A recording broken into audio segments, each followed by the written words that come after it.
It's not about seeking special treatment, but rather equal treatment, like we deserve dignity and respect.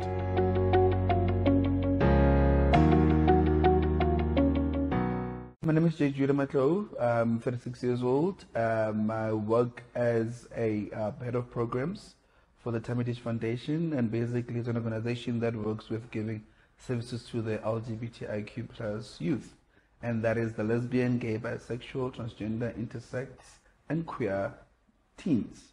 I identify as a homosexual man, so that makes, because homosexual means you're attracted to men. Of course, not all men, I also have a type, you know. I discovered my attraction to other boys as about like 8 or 7 years old. But of course I didn't know what to call it, you know, because you can imagine for a lot of people who discover their sexual orientation, they're surrounded by heterosexuality, if I may say, you know.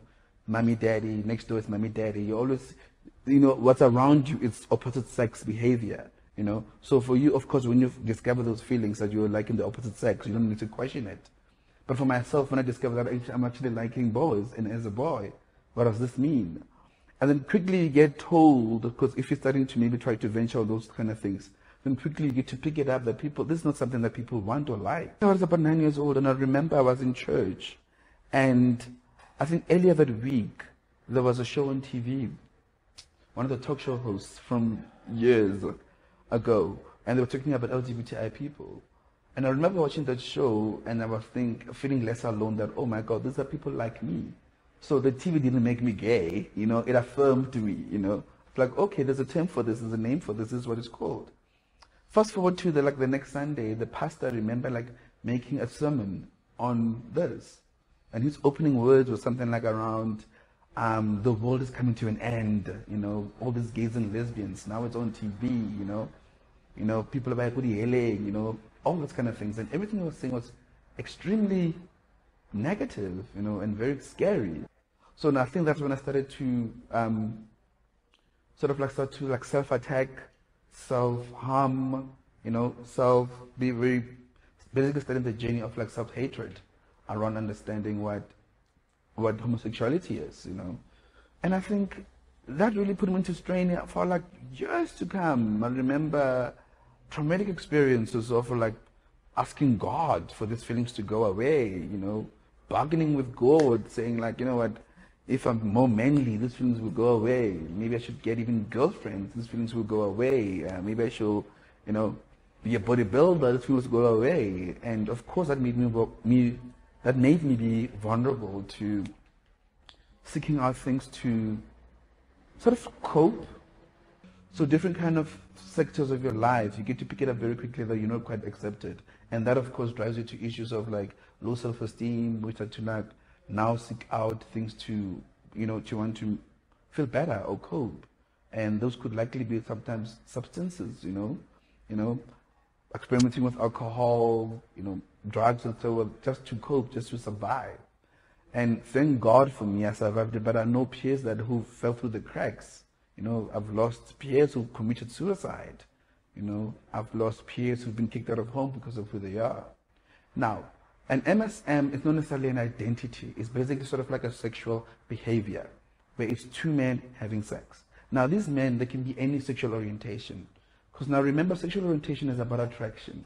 Sexual orientation is about who are you attracted to on more than one level. Intellectually, physically, emotionally, the list can be endless, you know. And so basically sexual orientation, I would sum it up as saying it's somebody you want to build a life with, you know, not just somebody you want to have sex with. Now when you talk about MSM, men who have sex with men, you can find men who can have sex for different kinds of reasons, you know. If you look at a setting sort of in prisons, you know, you find men sharing small spaces with other men. And we know that sexual behavior could happen between the two. So that does not mean these people are now homosexual, you know, or it could be two heterosexual men, but engaging in a same-sex behavior. Do you get what I mean? So the behavior is not necessarily linked to the identity. So MSM just refers to basically two people who identify as men and who have sex with each other. And there could be any sexual orientation. They could be homosexual, which is otherwise known as being gay. They could be heterosexual, which is otherwise known as being straight. Or they could be bisexual, which means the person attracted to both sexes. We live in a society that strongly believes or strongly wants to believe that everybody's heterosexual. Therefore, everybody's attracted to the opposite sex.